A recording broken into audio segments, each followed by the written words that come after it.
찬송하시겠습니다. 161장입니다.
묵상기도하심으로 부활감사 예배를 하나님 앞에 드리시겠습니다.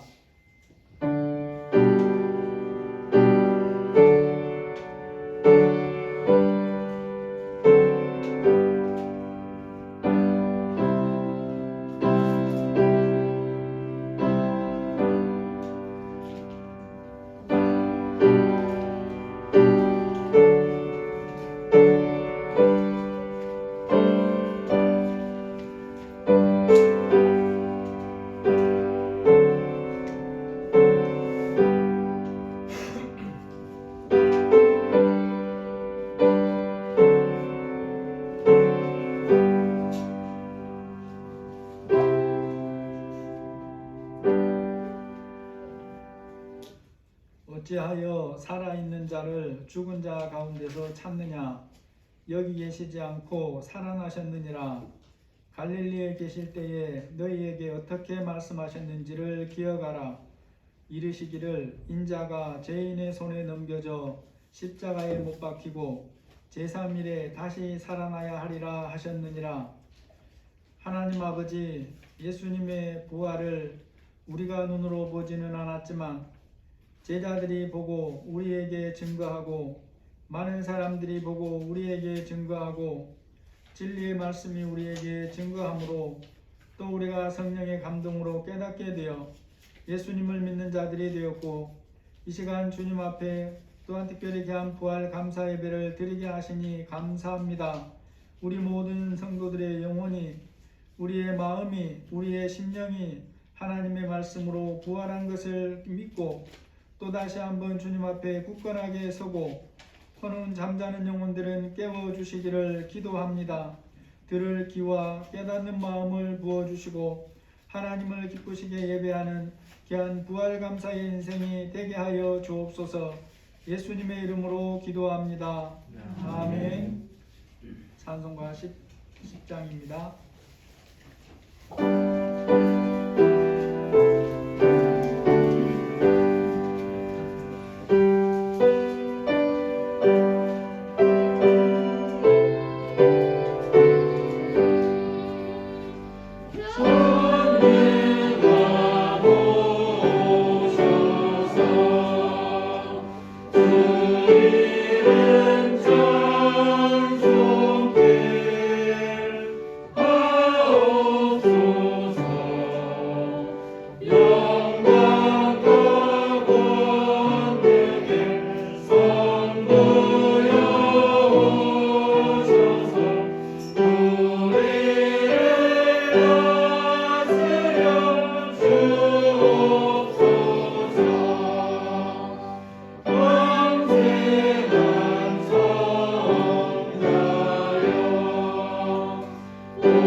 사도신경으로 신앙 고백하시겠습니다. 전능하사 천지를 만드신 하나님 아버지를 내가 믿사오며 그 외아들 우리 주 예수 그리스도를 믿사오니 이는 성령으로 잉태하사 동정녀 마리아에게 나시고 본디오 빌라도에게 고난을 받으사 십자가에 못 박혀 죽으시고 장사한 지 사흘 만에 죽은 자 가운데서 다시 살아나시며 하늘에 오르사 전능하신 하나님 우편에 앉아 계시다가 저리로서 산 자와 죽은 자를 심판하러 오시니라. 성령을 믿사오며 거룩한 공예와 성도가 서로 교통하는 것과 죄를 사하여 주시는 것과 몸이 다시 사는 것과 영원히 사는 것을 믿사옵나이다. 아멘. 이 시간을 우리 먼저 성찬 예식을 행하도록 하겠습니다. 두 분 장로님이 복장 준비하시고 또 같이 도와주시도록 하겠습니다. 참여자는 먼저 세례와 또 및 유아 세례 받고 입교한 분들이 참여할 수 있습니다. 예수님이 우리에게 오셔서 피를 흘리시고 살을 찢으시고 우리를 구원하기 위해서 십자가를 지셨는데 사람들은 기억력이 약해서 잊어버립니다. 그런데 예수님 다시 오실 때까지 이 땅에 사는 동안 기억하고 기념하라고 특별히 제정해 주신 성례식입니다. 세례와 성찬 예식만 성경에 우리에게 예수님이 반드시 행하라 라고 하신 것입니다. 그러므로 이 시간 우리가 함께 이 성례식을 행하도록 하겠습니다. 먼저 찬송가 211장 1절과 2절 부르시고 우리들을 살피는 기도를 하도록 하겠습니다. 찬송가 211장 1절과 2절입니다.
고린도전서 11장 28절 29절에 보시면 사람이 자기를 살피고 그 후에야 이 떡을 먹고 이 잔을 마실지니 주의 몸을 분별하지 못하고 먹고 마시는 자는 자기의 죄를 먹고 마시는 것이니라 라고 말씀합니다.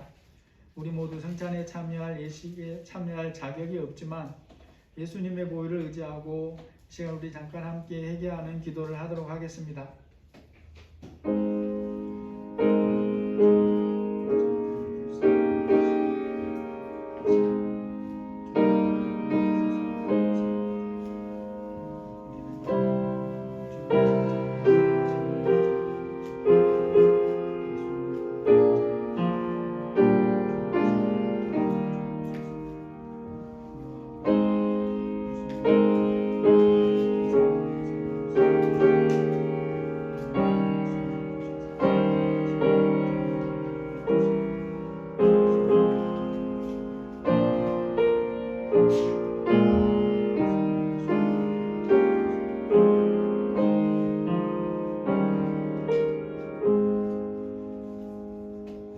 아버지, 저희들은 거룩한 예수님이 제정하신 성찬 예식에 참여할 자격이 없지만 예수님의 보혈의 공로를 의지해서 이 시간 성찬 예식을 행합니다.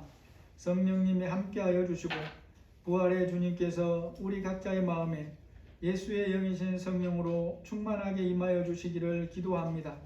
우리의 영혼을 하나님께서 붙들어 주시고 아버지, 우리의 낙심하고 실망한 영혼들은 새롭게 하나님이 힘을 주셔서 부활의 주님을 소망하며 믿음으로 힘있게 서갈 수 있도록 도와주시기를 기도합니다. 우리의 믿음이 연약하오니 주님이 주장하여 주시고 각 사람 위에 성령으로 충만하게 임하여 주옵소서. 예수님의 이름으로 기도합니다. 아멘. 자, 우리 최종원 장로님 나오셔서 함께 떡 나누는 것 도와주시기 원합니다.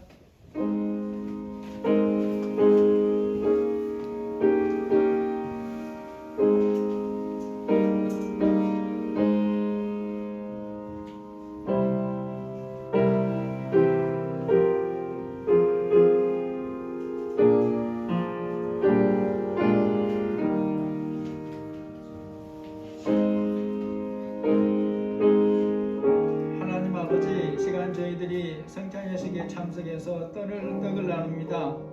주 예수께서 잡히시던 밤 떡을 가지고 축사하시고 떼어 주시면서 이것은 나의 몸이라 너희를 위하여 준 것인 이것을 행하여 나를 기념하라고 하신 말씀대로 행하오니 성령으로 충만하게 임하여 주옵소서. 예수님의 이름으로 기도합니다. 아멘.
식후에 또한 그와 같이 잔을 가지시고 이르시되 이 잔은 내 피로 세운 새 언약이니 이것을 행하여 마실 때마다 나를 기념하라.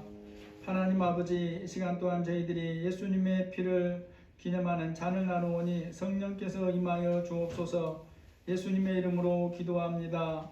아멘. 옥진철 장로님.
주시사 저희들을 위해서 피 흘리고 살 찢으신 예수님이 우리를 위해서 제정하신 귀한 성찬 예식을 행했사오니 믿음으로 행했사오니 우리 모든 성도들의 몸과 마음을 만지시고 성령으로 새롭게 하시고 부활의 영으로 충만하게 임하여 주옵소서. 예수님의 이름으로 감사하며 기도합니다. 아멘. 우리 찬송가 211장 3절 4절 부르심으로 성찬 예식을 마치겠습니다.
박현주 권사님 대표기도 해주시겠습니다.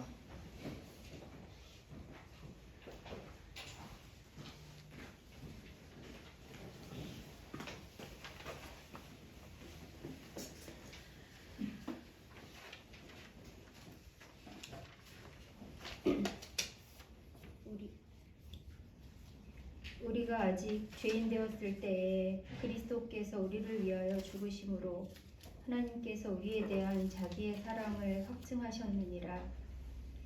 허물과 죄로 죽었던 우리를 독생자 예수 그리스도가 죽기까지 사랑하신 하나님 감사드립니다.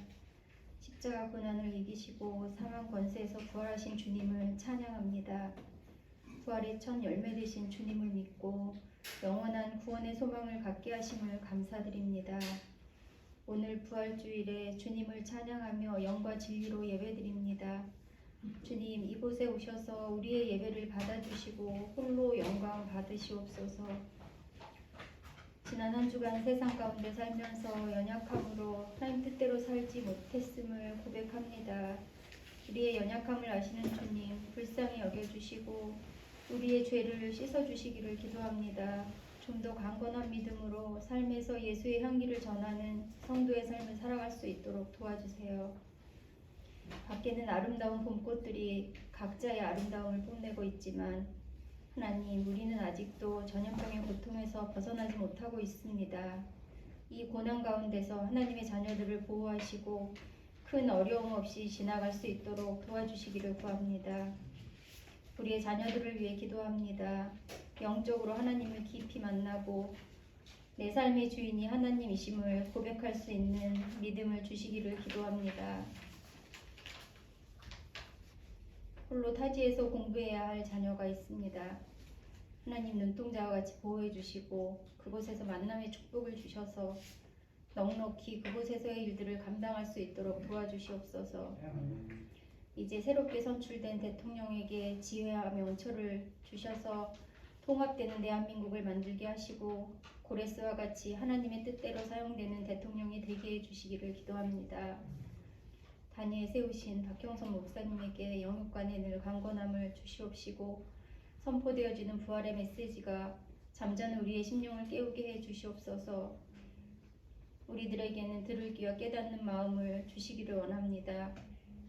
부활의 첫 열매 되신 예수 그리스도의 이름으로 기도드립니다. 아멘.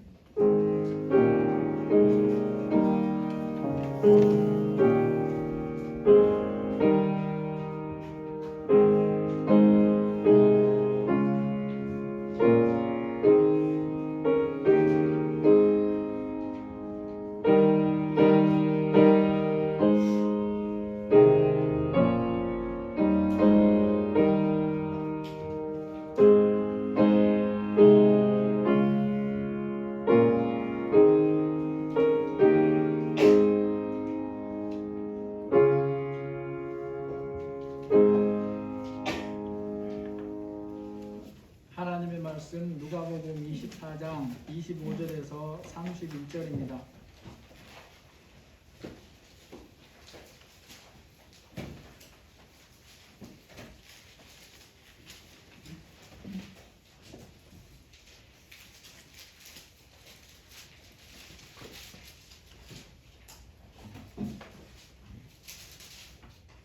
우리 25절, 26절 두 절만 같이 읽도록 하겠습니다.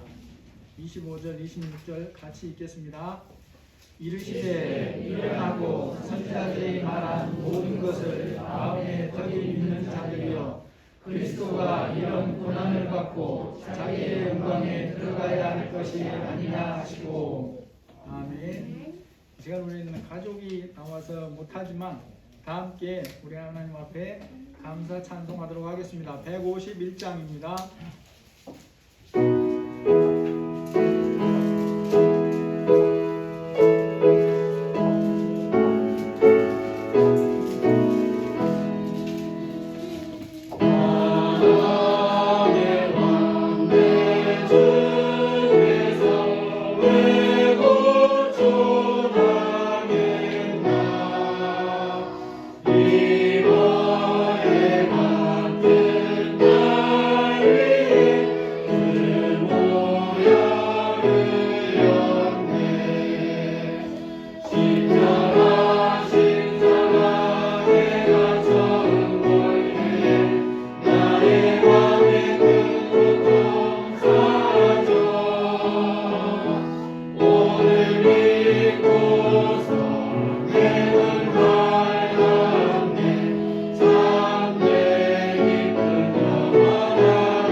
(160장) (167장) 부르시겠습니다.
그 분야에서 나름대로 전문가라고 하는 사람들이 특별히 이 분야에서 이 결코 크지 않은 작은 대한민국이 세계 속에서 가지는 파워가 당당히 두 번째라고 말하는 부분이 있습니다. 그게 바로 음악이나 영화나 드라마 같은 문화적인 힘입니다. 소프트 파워가 그렇게까지 커졌다고 말해요. 그런 것이 이제 점점 커지면서 한국어를 배우려는 열풍이 세계적으로 일어나고 있는데 이게 그냥 어느 정도인가 한번 자료를 찾아봤어요. 2주 전에 프랑스 파리에 있는 대학들에서 한국어 학과가 어느 정도로 인기가 있는가를 소개하는 방송을 봤는데 불과 5년 전하고는 격세지감이라는 차이가 났습니다. 그냥 파리에 있는 대학들이라고 하는 건 그럴 수밖에 없는 게 우리나라는 대학 이름이 서울대, 한양대, 한성대, 경성대, 동서울대 뭐 이런 거잖아요. 그런데 그 파리라는 곳은 파리 1대학부터 13대학까지 있었어요. 그래서 몇 대학인가는 몰랐는데 대체적으로 그렇게 높답니다. 그래서 외국어학과 중에 들어가기가 가장 어려운 게 한국어학과래요. 경쟁률도 그렇고 점수도 그렇고 특별한 경우는 일반적인 경우는 아닌데 거기 들어가려고 재수하는 학생도 소개하고 있었습니다. 여러분 유럽은 모르지만 동남아에서 관광지에서 우리나라 말 중에 대표적인 잘 아는 말이 뭔 말 같습니까? 빨리빨리랍니다. 빨리빨리. 그래서 우리나라 같은 문화에서 느리다는 것은 환영을 못 받습니다. 우리 생활의 거의 모든 부분이 그렇고 행동하는 것만 아니라 생각하는 것도 그래요. 이런 빨리빨리가 성도의 믿음에도 들어와 있는 것 같이 보입니다. 그리스도인의 신앙생활에서 이것이 들어와 있는 걸 보여주는 것이 기도라 그래요. 주님, 저에게 인내를 부어 주시옵소서. 어떻게 달라고요? 빨리 주시옵소서. 이렇게 얘기를 한다는 거예요. 여러분, 믿은 후에 우리가 믿음이 자라가는 속도가 자기가 생각하는 것만큼 빨리 잘할 수 있다면 얼마나 좋겠습니까?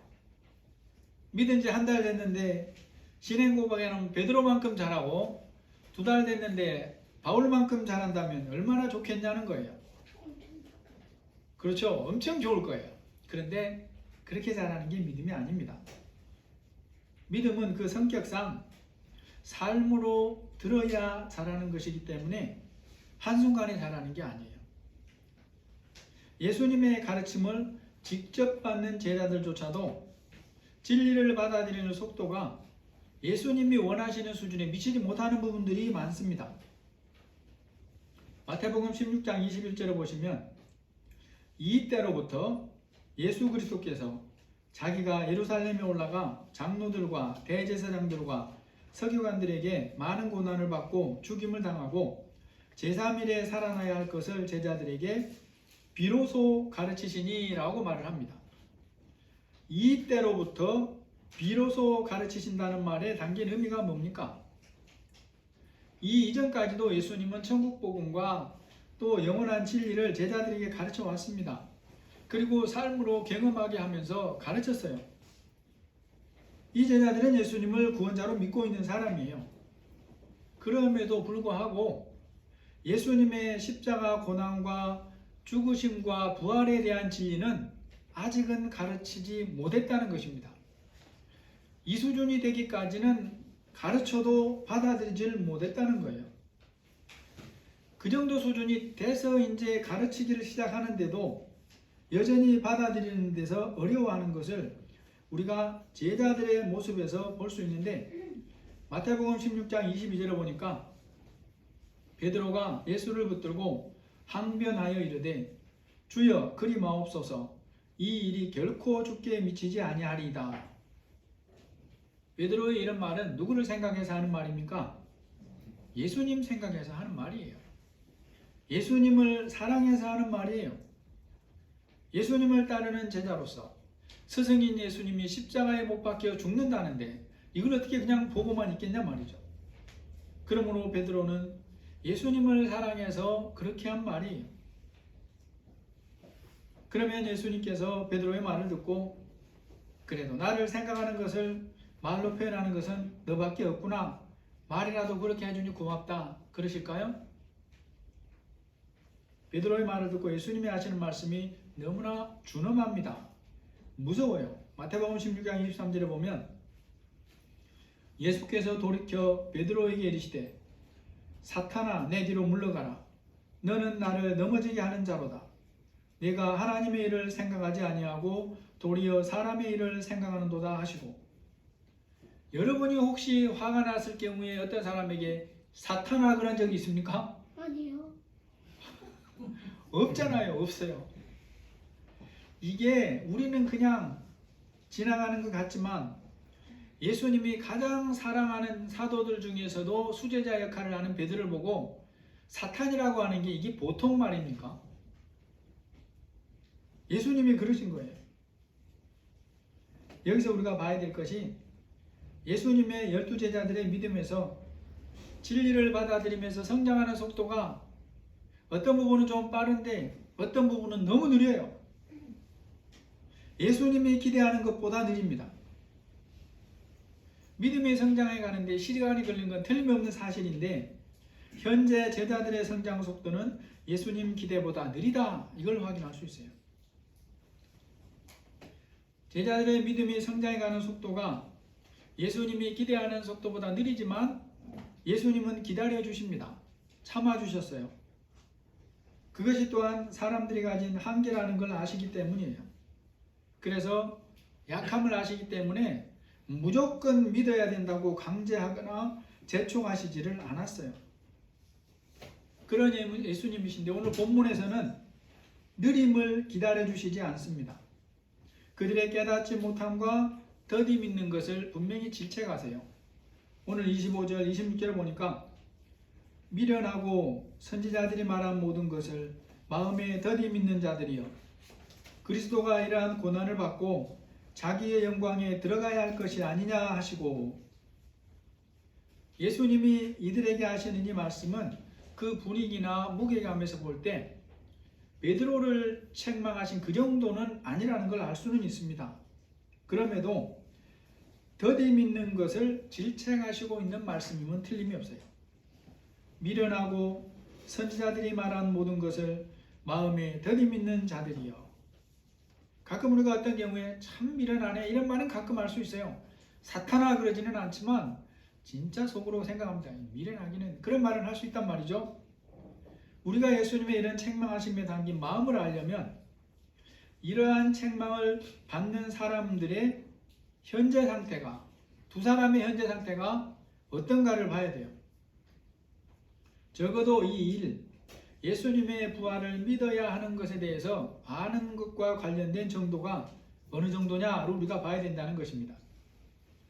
우리가 다 읽지는 않았지만 이 두 사람이 알고 있는 내용들이 뭐냐 하면 바로 앞부분에 15절에서 24절까지 예수님과 함께 걸어오면서 나눈 대화 내용이에요.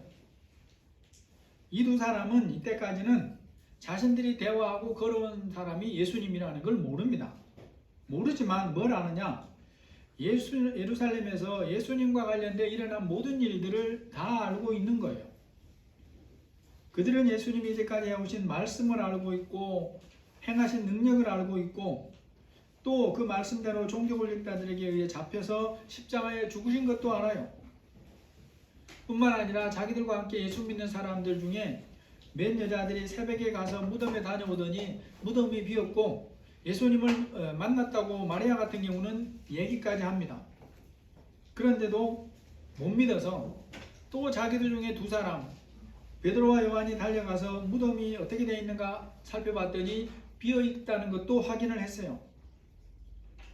이 모든 상황은 현재 이 두 사람이 다 알고 있는 거예요.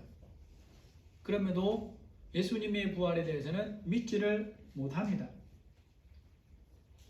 적어도 그들이 알고 있는 이 말씀이나 그들이 예수님의 일어난 정황에 대해서 아는 것을 보면 이제는 깨달아야 믿어야 할 때가 됐는데 못 믿는 거예요. 그들을 보시고 예수님이 안타까워서 질책하시는 것입니다. 미련하다. 미련하다.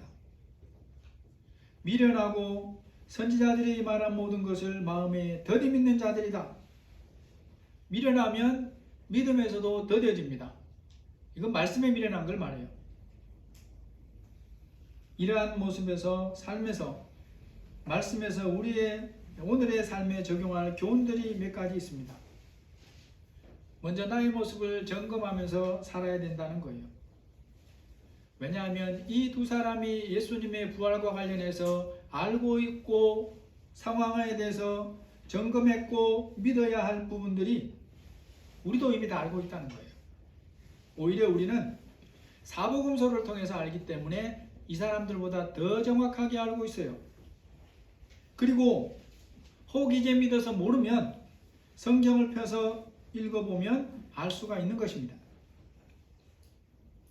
그러면 저와 여러분의 예수님 부활하심을 믿고 사는 부분은 어떠냐라는 것을 점검해 봐야 되지 않겠습니까? 예수님이 나를 보시고 이런 부분에 대해서 무엇이라고 하실 것 같냐라는 거죠. 예수님이 나에게도 안타까워하는 마음으로 미련하고 선지자들이 말한 모든 것을 마음에 더디 믿는 형사나 이러지 않겠냐 하는 것을 우리가 좀 생각을 해봐야 된다는 거예요. 마땅히 믿어야 할 것을 믿어야 할 때에 믿지 못하는 것은 예수님이 보시기에 안타까워하시고 질책한다는 것을 우리가 기억을 해야 됩니다. 예수님의 이러한 책망의 말씀을 통해서 우리가 또 한 가지 중요하게 살펴야 될 부분이 있습니다. 지식으로 예수님을 아는 것은 믿음이 아니다 라는 거예요. 그런 지식이 아무 의미가 없다고 말하기는 어렵지만 그것은 믿음이 아니라 지식일 뿐이에요. 예수님이 우리에게 찾으시는 것은 지식이 아니라 믿음이라는 것입니다. 성경 진리를 지식으로 많이 안다고 주님이 바라시는 믿음을 가지고 사는 것은 아니에요. 그러한 지식이 아무리 많아도 얼마든지 믿지 않고 살 수 있습니다. 또 한 가지는 내가 이전에 하나님의 말씀을 경험했다고 하더라도 그것이 믿음이 아닙니다. 이것도 중요한 거예요. 그럼에도 내가 성경에 대한 지식을 많이 알고 이전에 어떤 경험들을 했던 것을 나의 믿음이라고 착각하고 산다면 그것은 주님 보시기에 정말로 착각하고 사는 것이다 라는 거죠. 말씀을 많이 아는 것이나 이전에 말씀의 능력을 경험한 것은 믿음으로 살고 믿음이 자라가는 데에 분명히 도움이 돼요. 그런데 그것이 도움이 되려면 하나님의 말씀을 믿고 그 믿음을 나의 삶에서 실천하는 것이 시작이 돼야 됩니다. 예수님이 우리에게 원하시는 믿음, 그리스도인들에게 원하시는 믿음은 말씀을 아는 것에서 그치는 것이 아니라 그 아는 것을 나의 삶에서 붙드는 것이다 라는 거죠. 이 시간 우리의 믿음의 모습은 어떤지 한번 돌아볼 필요가 있습니다. 나는 지금 예수님이 죽음을 이기고 살아나신 것을 믿고 사는가 라는 거예요. 죄와 사망을 이기고 나에게 영원한 생명을 주신 소망이신 예수님을 믿고 산다면 믿음과 삶은 분리되지 않아야 되는 것입니다. 그래야 진짜 믿음이에요. 예수님의 말씀을 알고 경험을 했으면서도 예수님이 죽음을 이기고 살아나는 것을 믿지 못하는 제자들에게 예수님이 불쌍히 여기시고 말씀을 풀어주십니다. 24장 27절에 보면 이에 모세와 모든 선지자의 글로 시작하여 모든 성경에 쓴 바 자기에 관한 것을 자세히 설명하시니라. 예수님이 죽음을 이기고 살아나신 후에 말씀을 경험했음에도 믿지 못하는 11 제자들에게 오셔서 눈으로 확인을 해서라도 믿게 하시는 것이 누가복음 24장 38절 39절입니다. 예수께서 이르시되 어찌하여 두려워하며 어찌하여 마음에 의심이 일어나느냐. 내 손과 발을 보고 나인 줄 알라. 또 나를 만져보라. 영은 살과 뼈가 없으되 너희 보는 바와 같이 나는 있느니라. 믿지 못한 것을 책망만 하시고 끝내시는 예수님이 아니라 그럼에도 불구하고 주님 앞에 긍휼을 구하는 자들에게 마음을 깨닫게 하셔서 부활의 소망을 가지고 살도록 도와주시는 분이 예수님입니다. 그래서 44절 45절에 보니까 또 이르시되 내가 너희와 함께 있을 때에 너희에게 말한 바 곧 모세의 율법과 선지자의 글과 시편에 나를 가리켜 기록한 모든 것이 이루어져야 하리라 한 말이 이것이라 하시고 이에 그들의 마음을 열어 성경을 깨닫게 하시고 우리가 믿음에서 성장해 가려면 열린 마음을 가지고 성경을 봐야 됩니다. 처음부터 다 믿어지지는 않지만 믿음의 씨가 시작됐기 때문에 말씀을 사모하는 마음으로 보면 조금씩 들어오기 시작합니다. 그래서 나중에 점점 더 성장하는 게 믿음이에요.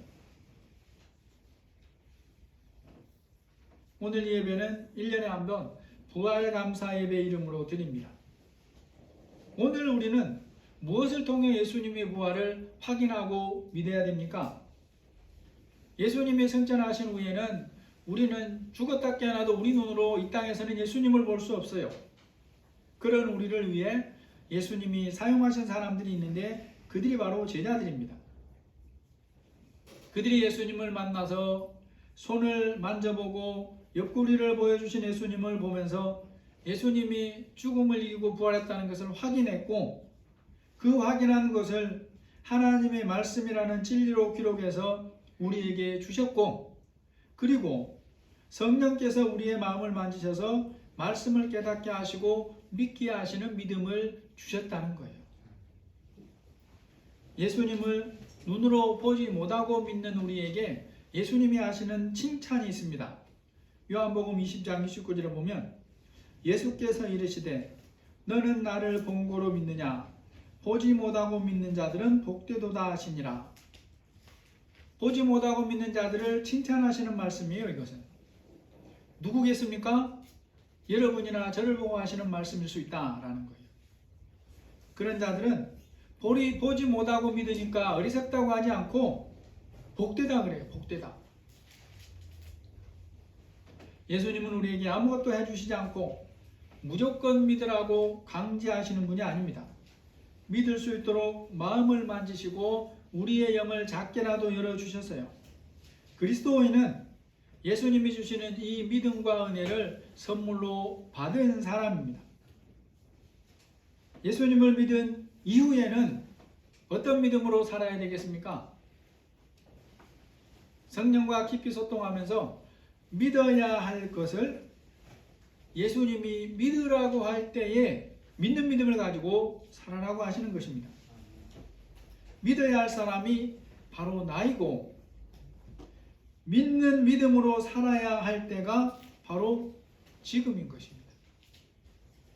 죽음을 이기신 예수님을 우리가 이미 믿는 믿음을 가지고 있고 영원한 소망을 가진 자입니다.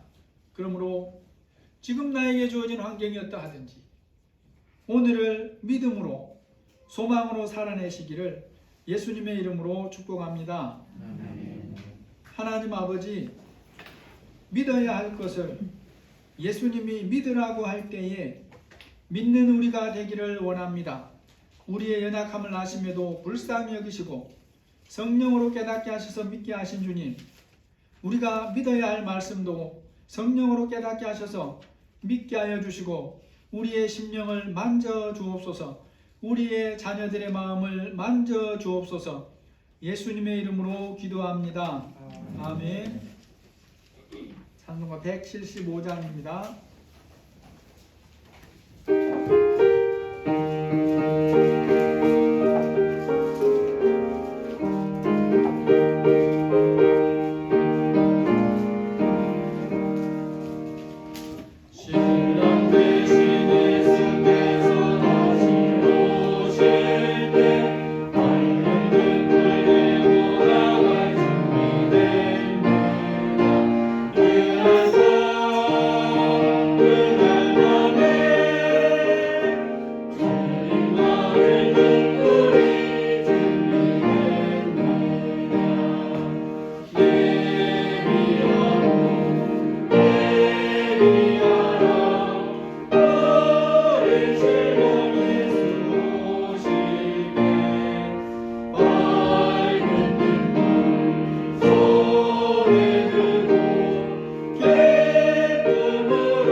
앞에 드리고 믿음으로 또 귀한 물질을 구별해서 드립니다. 우리 모든 성도들 몸과 마음을 만져주셔서 영육간에 강건함을 주시고 부활의 소망을 가지고 우리에게 주어진 하루하루를 믿음으로 힘있게 살아갈 수 있도록 도와주옵소서. 우리 성도들의 가정에, 사업장 위에, 직장 위에 성령의 권능의 은혜를 부어주셔서 일용할 양식이 풍성케 하시고 주님이 원하시는 말씀대로 유통자의 사명을 잘 감당할 수 있도록 인도하여 주시기를 기도합니다. 특별히 우리 공부하는 자녀들에게 지혜와 총명을 부어주시고 이때에 준비해야 될 것들을 잘 준비하는 믿음의 자녀들이 될 수 있도록 함께하여 주옵소서. 예수님의 이름으로 기도합니다. 아멘. 우리 함께 인사하도록 하겠습니다. 부활 소망 가지고 삽시다. 부활 소망 가지고 삽시다. 예.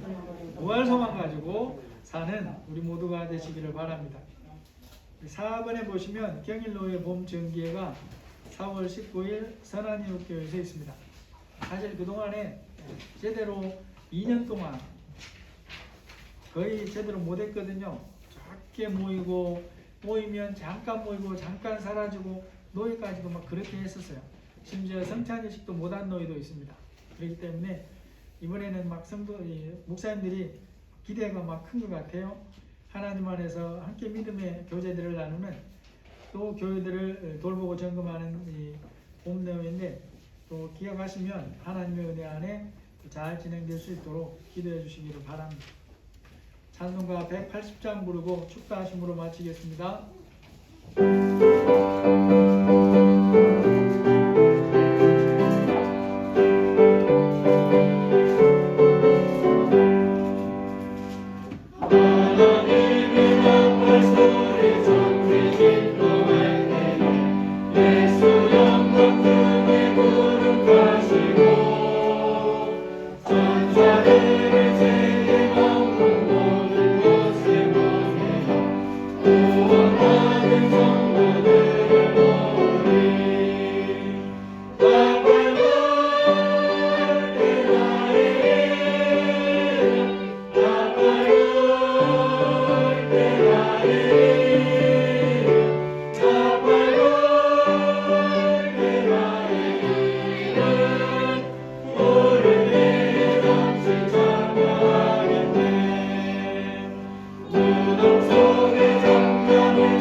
가져가시기를 바랍니다. 기도하겠습니다. 이제는 우리 주 예수 그리스도의 은혜와 하나님의 사랑하심과 성령의 교통하시고 인도하시고 보호하시는 은혜가 부활하심을 제때 믿지 못해서 안타까움의 대상이 되지 아니하고 보지 못하고 믿는 자는 복되다고 하신 예수님의 칭찬 듣는 믿음으로 성장해가는 모두가 되기를 바라시는 우리 모든 성도들 위해 지금부터 영원까지 함께 계실지어다. 아멘.